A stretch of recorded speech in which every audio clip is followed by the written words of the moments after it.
আমরা কোন কৃষ্ণের ভজন করব? নন্দনন্দন কৃষ্ণ না বসুদেব নন্দন কৃষ্ণ বাসুদেব? কার আরাধনা করব আমরা?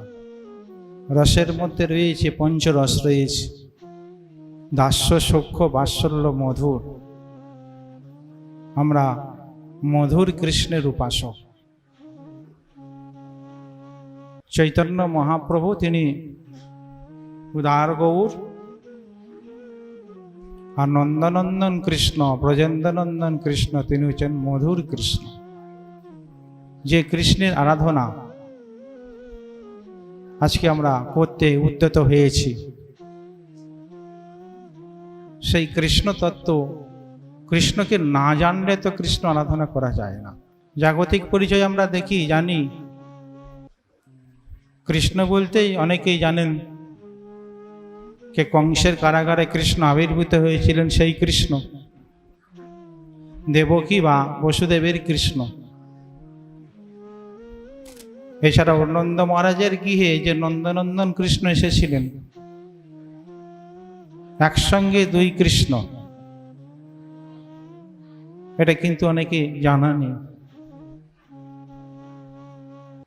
নন্দনন্দন নন্দ মহারাজ এবং যশোদার গৃহে যে কৃষ্ণ, নন্দনন্দন কৃষ্ণ, সেই নন্দনন্দন কৃষ্ণের উপাসক আমরা। এই নন্দনন্দন কৃষ্ণ হচ্ছেন অংশী। চৈতন্য চরিতামিতে সনাতন শিক্ষায় বলছেন, কৃষ্ণের স্বরূপ বিচার শুনো সনাতন, অদ্বৈ জ্ঞান তত্ত্ব ব্রজে ব্রজেন্দ্র নন্দন।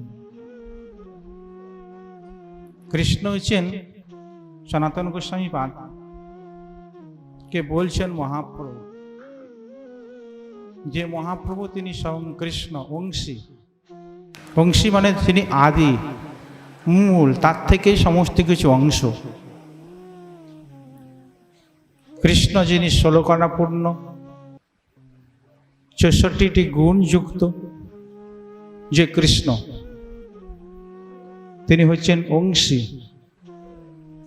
আর নারায়ণ, নৃসিংহ, কুর্ম, বরাহ আদি যত অবতার রয়েছে, এরা হচ্ছে অংশ। অংশী থেকেই অংশে। আমরা অংশী বা স্বয়ং রূপ যে কৃষ্ণ, তার আমরা উপাসনা করব। সে উপাসনাটা কিভাবে করব? কলিযুগে নাম সংকীর্তনের দ্বারা আমরা কৃষ্ণের আরাধনা করব, কৃষ্ণের জন্মতিথি পালন করব, মানে কৃষ্ণ কথার আরাধনা। কৃষ্ণ কথার বা দ্বারাই কৃষ্ণকের আবির্ভাব। কৃষ্ণ নাম কীর্তনের দ্বারা কৃষ্ণের আবির্ভাব। আমরা তো সকাল থেকে সমানেই কৃষ্ণের কথা শুনছি, বিশ্রাম নেই কৃষ্ণ কথা। যে কৃষ্ণ কথা পরীক্ষিত মহারাজ, যিনি মৃত্যু কবলিত প্রায় ছিলেন, 7 দিনের মধ্যে তক্ষক দংশনে তার মৃত্যু হবে, এই রকম অবস্থায় তিনি প্রশ্ন করেছিলেন, মৃয় মানস্য কিং কার্যত্তম, মৃত্যু মুখে পতিত জীবদের কি করা কর্তব্য? সুখদেব গোস্বামী বলেছিলেন, তস্মাৎ এकोन মনসা ভগবান সাত্যতঙ্গপতি শ্রোত কীর্তিতব্য স্মর্তব্য ইচ্ছতাঙ্গনিনাম। এই 7 দিনের মধ্যে তোমার একটাই কর্তব্য, তস্মাৎ একেন মনসা ভগবান সাত্যতঙ্গপতি, সাধুগণের প্রতি, সাধুগণের কাছে ভগবানের আবির্ভাব। সাধুগণের ঈশ্বর যে ভগবান, তার কথা শ্রোতব্য মানে শোনা উচিত, কীর্তিতব্য তার কথা কীর্তন করা উচিত, স্মর্তব্য তাকে স্মরণ করা উচিত। ম্রিয়মাণস্য কিং কার্যত্বম। আমরা তো এসেছি 2 দিনের জন্য, 2-3 দিনের জন্য এসেছি। কৃষ্ণের আবির্ভাব মানে আমরা কৃষ্ণের কাছে কৃষ্ণের কথা শুনব, কৃষ্ণের গান করব, কৃষ্ণের সামনে নৃত্য করব, সর্ব ইন্দ্রিয় দিয়ে কৃষ্ণের সেবা করব। আমরা যে কৃষ্ণ ভজন করতে এসেছি, আমাদের মন কিন্তু কৃষ্ণ ভজনের দিকে লাগতে চায় না। শত চেষ্টা করে জোর করে লাগাতে চাইলেও লাগতে চায় না। বসে আছি নাট্য মন্দিরে, মন ছুটছে অন্য জায়গা। যদিও কানের মধ্যে কথাটা ঢুকছে, কিন্তু মনে সন্নিবিষ্ট করতে পারছি না। মনটাকে বশ করা খুবই কঠিন। গীতায় বলছেন, চঞ্চলং হি মনো কৃষ্ণ প্রমাথি বলবদ্দুর্গম তৃষাহং নিগ্রহং মন্যে বায়ু এব সুদুষ্করম। বাতাসকে কেউ কন্ট্রোল করতে পারে না। বাতাস যখন আসে তখন সব একবারে তছনছ করে দিয়ে যায়। মনের মধ্যে যেরকম ভাবে আলোড়ন যখন আসে, তখন মনটাকে সেই দিকে নির্দিষ্ট করে দিয়ে যায়।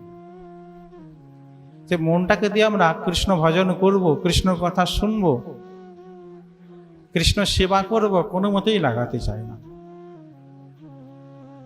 আমরা 2 দিন আগে শ্রবণ করছিলাম যে আমাদের সকল ইন্দ্রিয়ের রাজা হচ্ছে মন। ইন্দ্রিয়ের রাজা হচ্ছে মন। তাহলে ইন্দ্রিয়গুলি হলো প্রজা। কয়টা ইন্দ্রিয় রয়েছে আমাদের? 5 জ্ঞানেন্দ্রিয় আর 5 কর্মেন্দ্রিয়, তাই তো? তাহলে 5 জ্ঞানেন্দ্রিয়, 5 কর্মেন্দ্রিয়। 5 জ্ঞানেন্দ্রিয় চক্ষু, কর্ণ, নাসিকা, জিহ্বা, ত্বক। আর 5 কর্মেন্দ্রিয় পানি, পাত, বাক, উপস্থ আর বায়ু। 5 জ্ঞানেন্দ্রিয়, 5 কর্মেন্দ্রিয়, এইগুলা হলো 10টা ইন্দ্রিয়। এই 10টা ইন্দ্রিয়ের রাজা হচ্ছে কে? মন। তাহলে মন রাজার দাপত্য সবসময় বেশি থাকে। রাজা যা বলবে প্রজারা তাই করবে। কিন্তু যদি প্রজারা স্টাইল করে, এই রাজার কথা শুনবো না, রাজাকে মানতে হবে কিনা, তাহলে আমরা সংসারের মধ্যে রয়েছি যতদিন পর্যন্ত না সংসারের বিষয়বস্তুগুলিকে ভোগ করেছি, প্রত্যেকটি ইন্দ্রিয়গুলি দিয়ে, চোখ দিয়ে ভালো কিছু দেখছি, কান দিয়ে শুনছি, নাক দিয়ে ঘ্রাণ নিচ্ছি, জিহ্বা দিয়ে অমেদ্য কুমেদ্য কত কি খেয়েছি, হাত দিয়ে জগতের অনেক কিছুকে স্পর্শ করেছি, পা দিয়ে যেখানে সেখানে গিয়েছি, হাত দিয়ে কত খারাপ কর্ম করেছি। মানে আমার মনটা যেমন বলেছে সেরকমভাবে আমি কর্ম করেছি। কিন্তু যবে গুরুচরণে আশ্রয় গ্রহণ করেছি, গৌড়ীয় মঠে যখন এলাম, মানে সদ্গুরুচরণ আশ্রয় গ্রহণ করলাম, তখন গুরুদেব কি বললেন আমাদেরকে? তুমি মনের দ্বারা চালিত হয়ে কর্ম করেছিলে, এখন তুমি তোমার ইচ্ছাতে মন কর্ম করবে। তুমি যা বলবে মন সেটা করবে। এতদিন পর্যন্ত মন যা বলেছিল আমরা তাই করেছি। এখন মঠে এসে বুঝতে শিখলাম সাধুদের কাছে যে তুমি যা বলবে মন তাই করবে। আমি যা করব মানে আমার 10টা ইন্দ্রিয় যা করবে, মন রাজা তাই শুনবে। এতদিন পর্যন্ত কি শ্রবণ করেছিল? রাজা যা বলবে প্রজারা তাই করবে। এখন হয়ে গেল উল্টো। এখন বলছেন গুরুদেব, গুরুবর্গ, প্রজারা যা বলবে তোমার মন সেই দিকে করবে। এখানে মধ্যে বলছে যে রাজার প্রতি স্ট্রাইক করো, রাজাকে, রাজার কথাতে চল, ধর্মঘট করো। আজকে জগতে ধর্মঘট চলছে কিনা? সবাই একজোট যেটি হয়ে যায়, সরকারকে সেটা শুনতে হবে। সেরকম আমরা এই 10টা ইন্দ্রিয় দিয়ে জগতের বস্তুগুলি ভোগ করছিলাম, কৃষ্ণের দিকে মনটা লাগায়নি। চোখ দিয়ে জগতের বস্তুগুলি দেখছিলাম। এখন মঠে এসে জানলাম, সাধুর কাছে এসে জানলাম, চোখ দিয়ে ভগবানকে দেখব। চোখ দিয়ে কাকে দেখব? চোখ দিয়ে সাধুকে দেখব। এটা শুনলাম কি না? বুঝলাম। তাহলে মন কি বলছিল? চোখ দিয়ে জগতের বস্তুকে দেখো। মন মানে রাজা বলছিল, আর প্রজারা বলছে না, রাজার কথা শুনবো না, এখন চোখ দিয়ে ভগবানকে দেখব, সাধুকে দেখব। তার জন্য আমরা ছুটে এসেছেন, অনেক দূর দূর থেকে ছুটে এসেছেন ভগবানকে দেখতে কি না, আরতি দর্শন করতে। কান দিয়ে কি শুনছিলেন আপনি? সংসারের কথা। এখন রাজার প্রতিষ্ঠায় রাজা পড়েছিল কান দিয়ে জগতের বস্তুর কথা শুনে। এখন এখানে এসে বিচার হলো, কান দিয়ে শুনিব তোমার কথা যত্ন করিয়া। কান বলছে যে যত্নপূর্বক তোমার কথা শুনবো। আগে শুনছিলাম জগতের কথা, কান দিয়ে এখন ভগবানের কথা শুনব।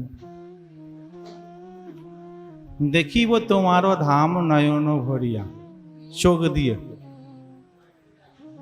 তোমার ধামকে দর্শন করব চোখ দিয়ে। নাক দিয়ে কি করবো আমরা? ভগবানের পাদপদ্মে তুলসীর ঘ্রাণ।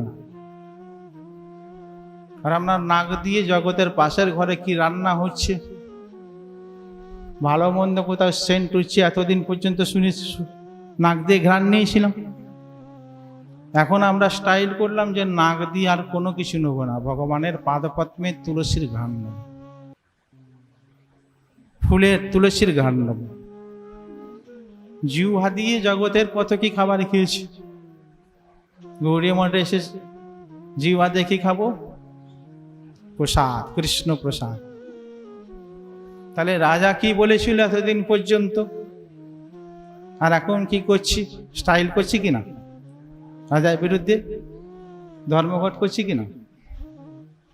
প্রত্যেকটি বিচারে দেখুন, হাত দিয়ে করোদারে করিব তোমারও সেবা যত। আরে হাত দিয়ে স্ত্রী পুত্র পরিবার আত্মীয় স্বজনের সেবা করছিলাম, এখন সেই হাত দিয়ে কার সেবা করছি? ভগবানের সেবা। ভগবানের জন্য বাজার করতে যাওয়া, ভগবানের জন্য হাত দিয়ে রান্না করা, মন্দিরটাকে মার্জন করা, ঝাড়ু দেওয়া, হাত দিয়ে মালা গাঁথা, ভগবানকে শৃঙ্গার করা, ভগবানের শালগ্রাম শিলা স্নান করানো, অর্চন করা, সব হাত দিয়ে করছি। ভগবানের প্রসাদ গ্রহণ করছি, সেটাও হাত দিয়ে। পা দিয়ে যখন তখন যেখানে ইচ্ছা হয়েছিল চলে যাচ্ছিলাম। আজকে শ্বশুর বাড়ি, কালকে বাপের বাড়ি, পরশুদিন মাসির বাড়ি চলে যাচ্ছিলাম। এখন পাটা বলছে যে না, ওখানে যাব না। কি বলছে? কোথায় আসবে? জন্মাষ্টমী দেখতে যাব, ঠাকুরের জন্মতিথি দেখতে যাব, মেয়ের বিয়ে মাসির বাড়িতে আর যাব না। পা বলছে কোথায় আসছে? বলছে সে যে জন্মাষ্টমী তিথি, ভগবানের আবির্ভাব তিথি হবে, সেখানে বরঞ্চ মাসির বাড়ি, পিসির বাড়িতে বরঞ্চ 50-60 জন লোক আসবে, তার বেশি আসবে। এখানে কত লোক এসেছে? বেশি এসেছে কি না? তাহলে যেখানে লোক হট্ট সেখানে যাব না। রাজা বলছিল তুমি ওই জায়গায় যাও, আর প্রজা বলছে আমি যাব না। হাত পা সমস্ত কিছু খাবার গ্রহণ করছি, সব কিছুই রাজার কথার বিপরীতে করছি। কারণ আমাদের যে গুরুদেব বা গুরুবর্গ এইটুকুই শিক্ষা দিচ্ছেন, তোমার মন যেটা বলবে সেটা তুমি করবে না। তুমি মঠের মধ্যে এসে আমরা যেটা বলবো সেই অনুযায়ী কাজ করবে, তাহলে মন তোমার বসে চলবে। শিক্ষা দিয়েছে কি না? মন চলবে কি না? তাহলে এখন মনটাকে লাগাতে গেলে আমরা 10টায় পূজারা আমরা সকলে স্টাইল করেছি, প্রত্যেকটি পূজা আর মনের কথা শুনছে না। সব প্রজারা যদি রাজার বিরুদ্ধে ধর্মঘট করে, তাই রাজা কি বলবে? প্রজাদের কথা মেনে নেবে কিনা? হাতও যাচ্ছে, পাও যাচ্ছে, কানও যাচ্ছে, চোখও যাচ্ছে, জিহ্বাও যাচ্ছে, এবং অঙ্গ প্রত্যঙ্গ সব কিছু যাচ্ছে। তখন রাজা বলছে আমি কেন বাদ যাই, আমিও চলে যাই, নাকি? তাহলে মনও তখন লেগে গেল। তাহলে মনকে লাগাবার জন্য কত সুন্দর কৌশল। 3 দিন ধরে মনটা ঘরের দিকে ছুটছে না, ঘরের কথা মনে পড়ছে না। 3 দিন ধরে মনটা এক জায়গাতেই ছুটছে, যে জায়গাটা আমাদের সর্বোত্তম গতি। কোথায়? ভগবানের চরণে। না ছুটতে চাইলেও জোর করে ছোটানো হচ্ছে, জোর করে মনকে ছড়ানো হচ্ছে। আপনি মঠের মধ্যে এসেছেন, পরিক্রমা করলেন সকাল থেকে, দেখলেন কত সুন্দর পরিবেশ, ভগবানের কিরকম ইচ্ছা।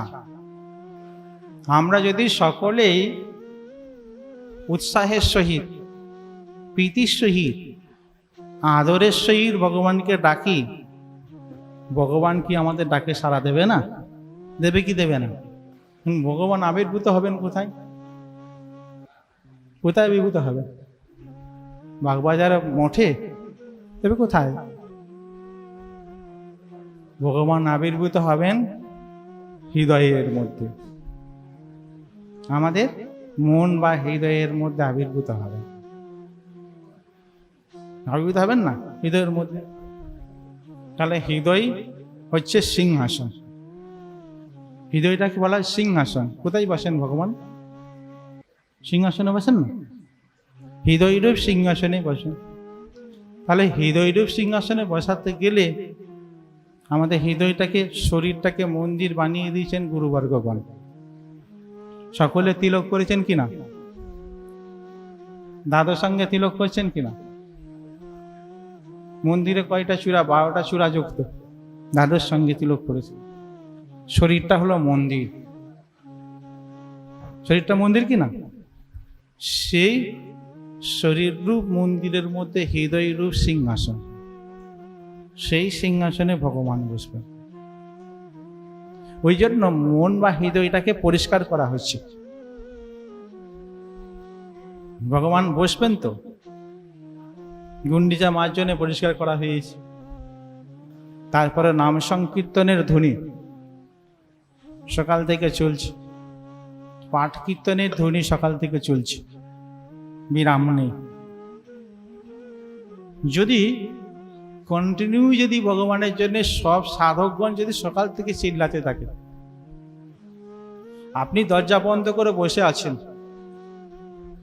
সকাল থেকে যদি জোরে জোরে মাইক বাজতে থাকে, আমি দরজা বন্ধ করে কতক্ষণ থাকবেন?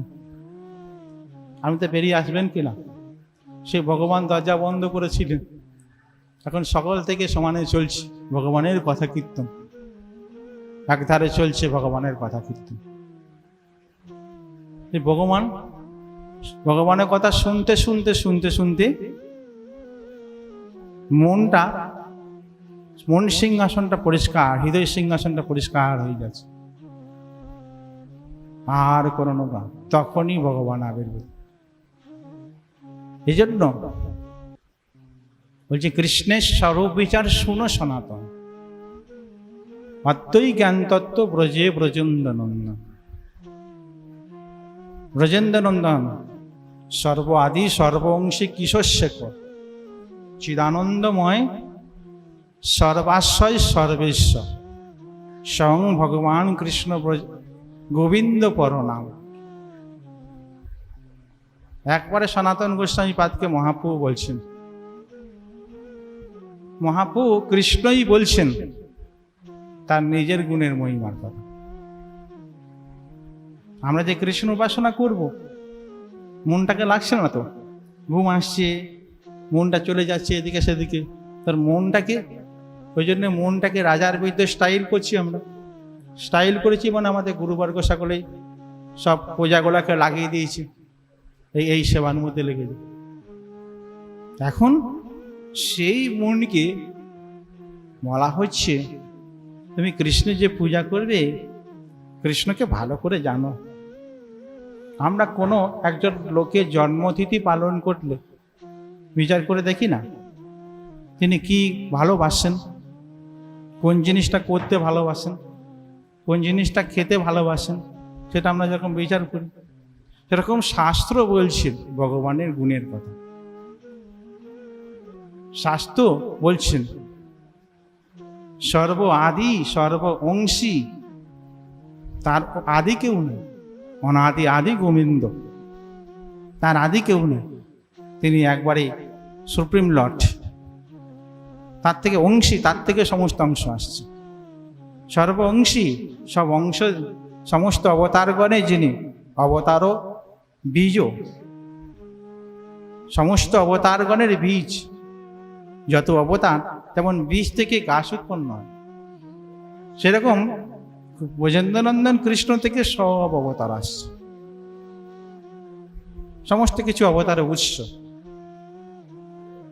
কিশোর শেখর কিশোর মূর্তিতে রয়েছে, কিশোর মূর্তি কৈশোর বয়সযুক্ত, ওই একটাই বয়সে তিনি রয়েছেন, 11 থেকে 15 বছরের মধ্যে।